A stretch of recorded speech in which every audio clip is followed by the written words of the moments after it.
Hello history lovers, आज हम बात करेंगे हड़प्पा सभ्यता के बारे में, जिसे सिंधु घाटी सभ्यता भी कहा जाता है। ये प्राचीन सभ्यता आज से लगभग 4500 साल पहले फल फूल रही थी और ये जगह आज के पाकिस्तान और उत्तर पश्चिम भारत में फैली हुई थी।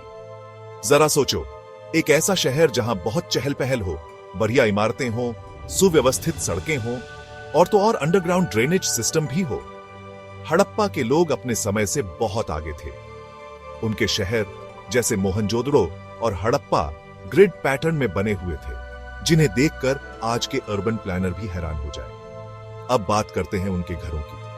हड़प्पा के लोग एक ही साइज की ईंटों से कई मंजिल वाले घर बनाते थे। हर घर में अपना बाथरूम और ड्रेनेज सिस्टम होता था, जो एक सेंट्रल सीवर से जुड़ा होता था। एक प्राचीन सभ्यता के लिए यह बहुत ही प्रभावशाली है ना? मोहेंजोदड़ो का ग्रेट बाथ भी एक अजूबा है। यह विशाल पब्लिक बेथिंग एरिया बताता है कि हड़प्पा के लोग सफाई और पवित्रता को बहुत महत्व देते थे। कल्पना करो, एक बहुत बड़ा स्विमिंग पूल जो वाटर टाइट ईंटों से बना हो और जिसका इस्तेमाल हजारों साल पहले होता था। हड़प्पा सभ्यता में व्यापार का बहुत महत्व था। उनके व्यापारिक संबंध मेसोपोटामिया तक फैले हुए थे। मोती, मिट्टी के बर्तन और मोहरें जैसी चीजें इन क्षेत्रों में पाई गई हैं, जो उनके कला कौशल और व्यापारिक कुशलता को दर्शाती हैं।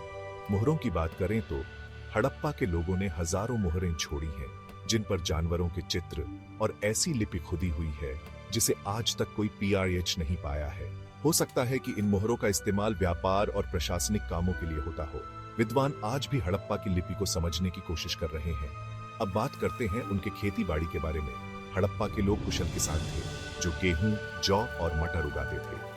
उन्होंने गाय और भैंस जैसे जानवरों को भी पालतू बना लिया था, जो उनकी कृषि प्रधान जीवन शैली के लिए बहुत जरूरी थे।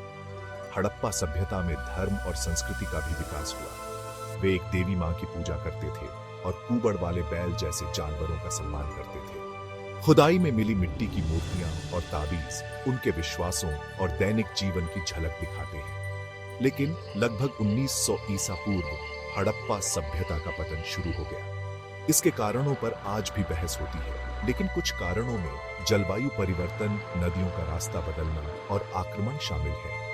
उनके रहस्यमय पतन के बावजूद हड़प्पा सभ्यता की विरासत आज भी इतिहासकारों और पुरातत्वविदों को आकर्षित करती है। तो अगली बार जब आप प्राचीन सभ्यताओं के बारे में सोचें, तो हड़प्पा के लोगों को याद रखना। शहरी नियोजन, व्यापार और संस्कृति में उनकी उपलब्धियां बाद की सभ्यताओं के लिए नींव बनी। देखने के लिए धन्यवाद और ऐसे ही रोचक इतिहास के वीडियो देखने के लिए लाइक और सब्सक्राइब करना न भूलें। अगले वीडियो में मिलते हैं।